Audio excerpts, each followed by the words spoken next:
So now that we have tackled about all about the chapter 11, our previous discussion, we have to summarize it.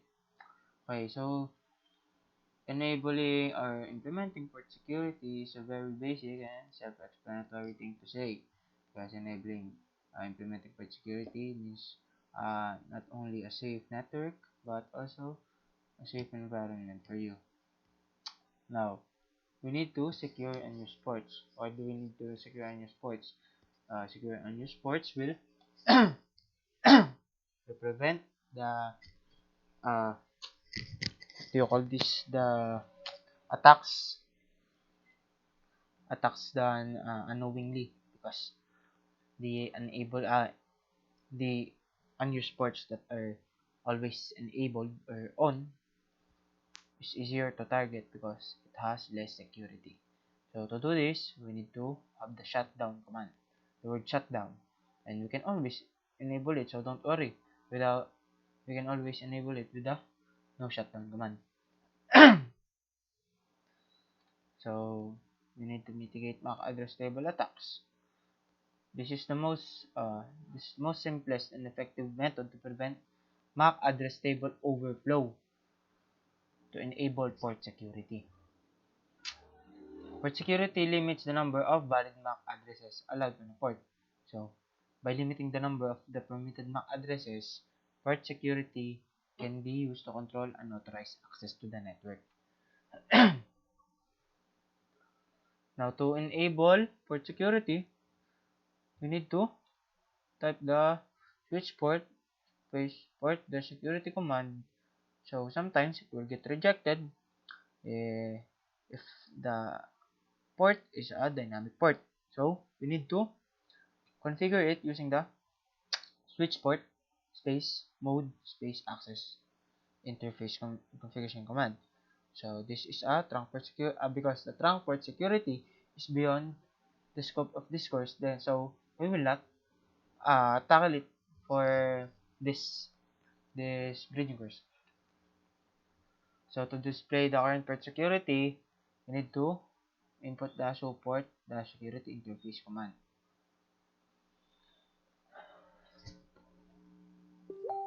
So if an active port is configured with the switch port security command and more than one device connected to that port, the port will transition to the error disabled state. We need to limit and learn MAC addresses. To do this, we need to input the command switch port space port the security space maximum and the value of the maximum number. For example, switch port space port the security maximum then 1 to 8000, like that. The switch can be configured in three ways: manually configured, dynamically learned, and dynamically learned sticky. We have the port security aging. Okay, so when we talk about port security aging, we are talking about two types of aging. Sorry, my voice is kinda strained. The port security absolute, aging absolute, and the inactivity absolute. Inactivity aging. I'm sorry, so sorry. Okay, the absolute, deleted after the addresses on the port are deleted after the specific aging time. Inactivity when it is only inactive at the specified aging time. The parameters are the static, the time, then the time, type absolute, type inactivity. Now, there are, just like our environment, we have our own port security violations.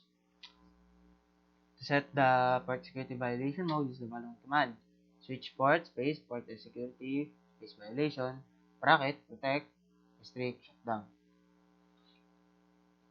The shutdown port transitions to the error disabled state immediately. Sorry, my voice is straining. I am sick. Restrict drops packets with unknown source addresses. To protect, it is the secure of the security violation modes.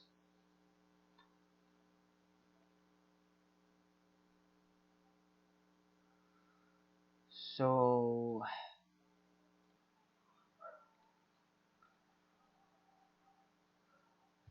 So in the uh for all the ports in the air disabled state, you just need to enable the port using the no shutdown command. It's that simple. To verify port security, we need to enter show port security or the show port security interface command. Then it will show you the status of your ports. Um, Now to mitigate the villain attacks, so uh, first step to mitigating a villain attack is to disable the DTP or the auto-trunking negotiations on trunking ports by using the switch port mode access interface. Then disable the unused ports and put them in an unused VLAN. Then manually enable the trunk link on the trunking port. Then disable DTP negotiations on trunking port using the switch port and negotiate command.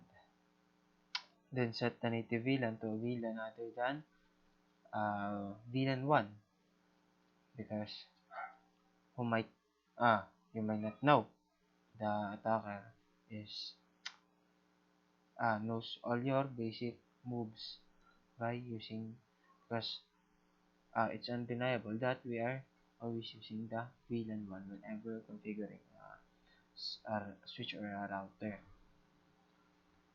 Now, to prevent the DHCP, okay, so to implement the DHCP snooping, we need to enable this using the IPDHCP snooping global configuration command, and on trusted ports, use the IPDHCP snooping trust. Then we need to limit the rate of a number of DHCP discovery messages. And then for our dynamic ARP inspection or the DAI, so first, the goal of the DHCP starvation attack is to create a DOS for connecting clients. So in the DHCP starvation attack, it eats all your or starvation. Just from the word starvation, like getting everything, starving you or starving your or your network. The DHCP does not rely on source MAC addresses. Does not rely on there. To implement DHCP snooping, use the IPDHCP snooping, yeah, like that. Okay, when we go to the ARP inspection, the AI,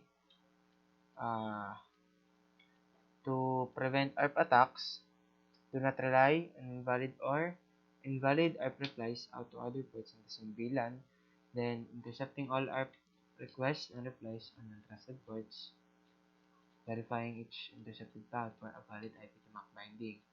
So, here are some guidelines to follow. Enable DHCP snooping globally, enable it on selected VLANs, and enable DAI on certain VLANs.